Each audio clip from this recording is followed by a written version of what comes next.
4 years, the world has treated Serbia as a footnote, a small Balkan nation overshadowed by the ghosts of its past, the collapse of Yugoslavia, and the wars that tore apart the 1990s. To Western policymakers, Serbia was seen as a problem to manage, not a partner to understand. But quietly, patiently, and with unmistakable determination, Serbia has been changing. And now, the balance of power in the Balkans, and even in Europe, is shifting because of it. In recent years, something remarkable has happened. Serbia has re-emerged economically, militarily, and diplomatically as the center of gravity in the Balkans. Its influence stretches beyond its borders, politically, culturally, and strategically. The question isn't whether Serbia matters. It's whether the West can afford to ignore it any longer.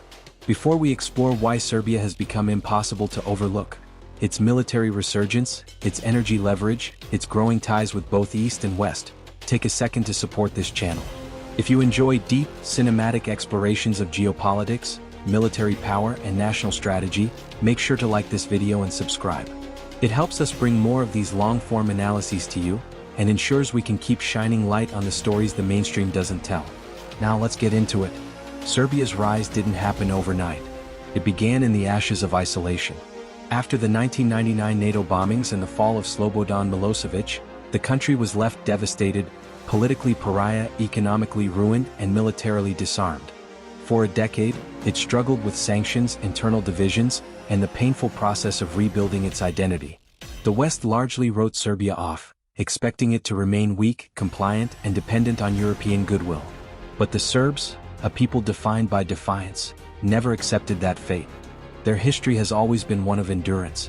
From resisting Ottoman rule for centuries to standing up to empires far greater than themselves, Serbia's resilience is woven into its DNA. And that spirit, that stubborn will to stand on its own, became the foundation of its modern transformation. Today, Serbia has rebuilt not just an economy but a sense of purpose. Belgrade is booming with new infrastructure, investment, and confidence.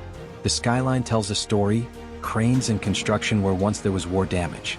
Highways, bridges, and industrial zones have turned Serbia into the logistical heart of the Balkans. Its economy has grown steadily over the past decade, fueled by foreign investment, manufacturing, and trade. But here's what the West missed. Serbia's rise wasn't just economic, it was strategic. Belgrade learned to play the game of geopolitics like few others. It built partnerships with everyone, but dependence on no one. With one hand, Serbia deepened ties with the European Union, negotiating membership and welcoming billions in EU trade. With the other, it strengthened its historic connection with Russia and forged new bonds with China. This delicate balance, walking the line between East and West, has made Serbia a pivotal player in global politics.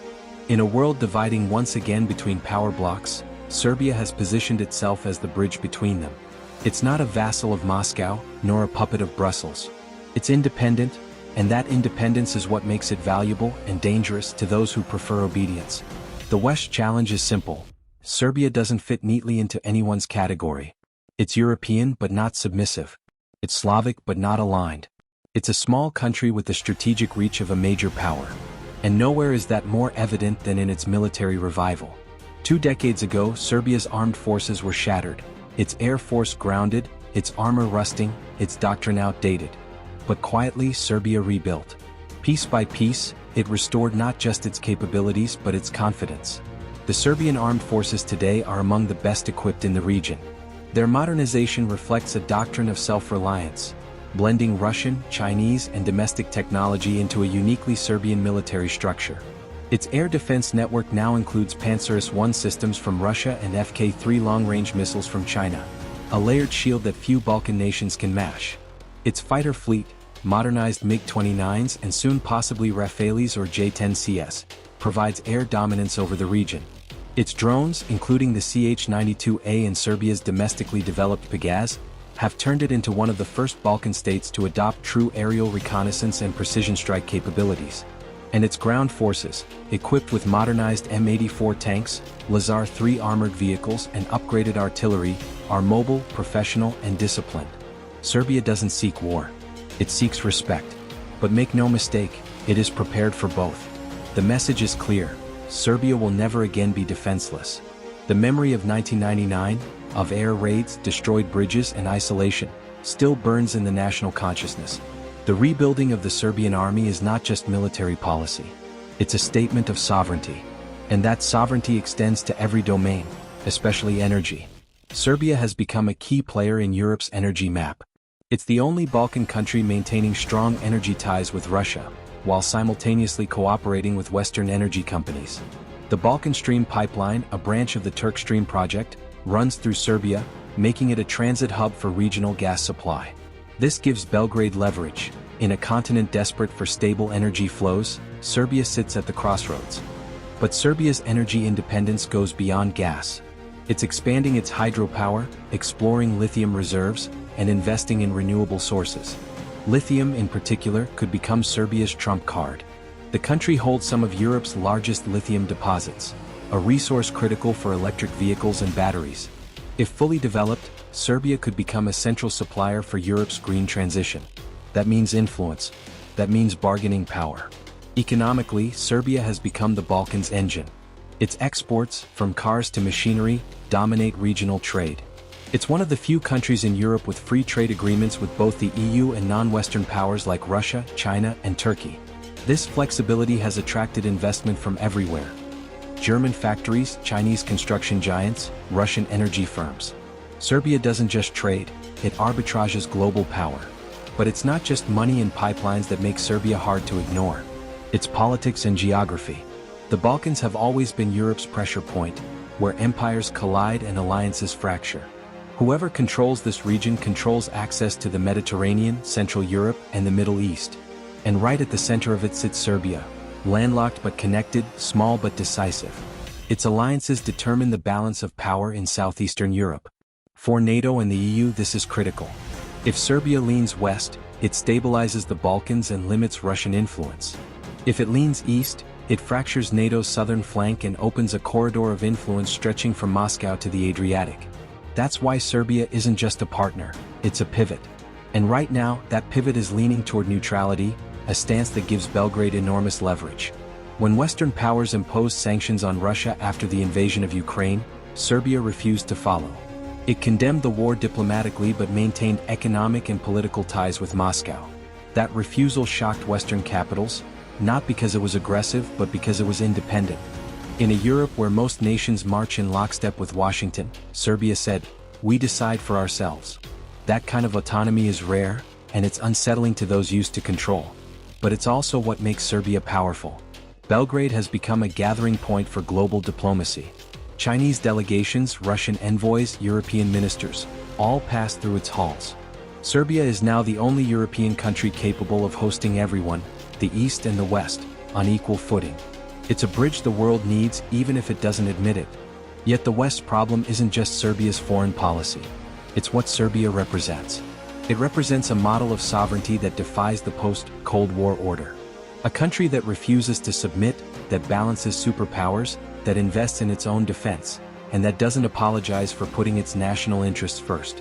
For the West, that's an uncomfortable reminder that nations can exist outside its ideological orbit and still thrive. And as global power shifts, as the world moves toward multipolarity, Serbia's stance is no longer an anomaly. It's a preview. Across the global south and even parts of Europe, nations are rediscovering the language of independence. Serbia is ahead of that curve, a small country punching above its weight by playing a global game. Of course, Serbia still faces immense challenges. The question of Kosovo remains unresolved. Its path toward EU membership is uncertain. Corruption, brain drain, and demographic decline pose serious internal threats. But unlike 2 decades ago, Serbia faces these problems from a position of strength, not desperation. It negotiates, it resists, it adapts. And in every Western embassy, one truth is becoming harder to ignore. Serbia isn't going away. In the security architecture of the Balkans, no decision can succeed without Belgrade's consent. From peacekeeping missions to energy corridors, from trade routes to diplomatic agreements, Serbia's approval or rejection shapes the outcome. That's why NATO, the EU, and even Washington are re-engaging with Serbia, not out of goodwill but necessity. They know that isolating Serbia no longer works. Pressure backfires. Sanctions fail. Ignoring it only empowers it further. To influence the region, they must now engage the one player they once tried to sideline. And that engagement comes at a time when Serbia's confidence is at an all-time high. Its military is modernizing faster than ever. Its economy is diversifying. Its diplomacy is global.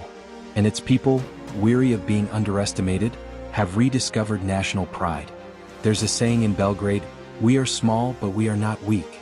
That sentiment captures the essence of Serbia's rise, not through domination but through determination. The West now faces a choice.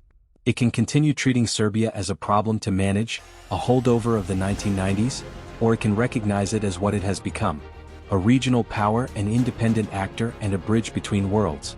Ignoring Serbia is no longer possible because Serbia has learned the one lesson that defines modern power. You don't need to be large to be influential. You just need to be indispensable. And Serbia today is exactly that, indispensable to peace in the Balkans, to Europe's energy future, and to the balance between East and West. In an era of shifting alliances, it's not the loudest nations that define the future. It's the ones that refuse to disappear. Serbia, scarred but unbroken, is one of them. The nation that outlasted empires, defied bombings, rebuilt itself from ruins, and now stands ready to remind the world that it never went away. That's why the West can't ignore Serbia anymore. Because every time the world forgets about Serbia, Serbia makes the world remember.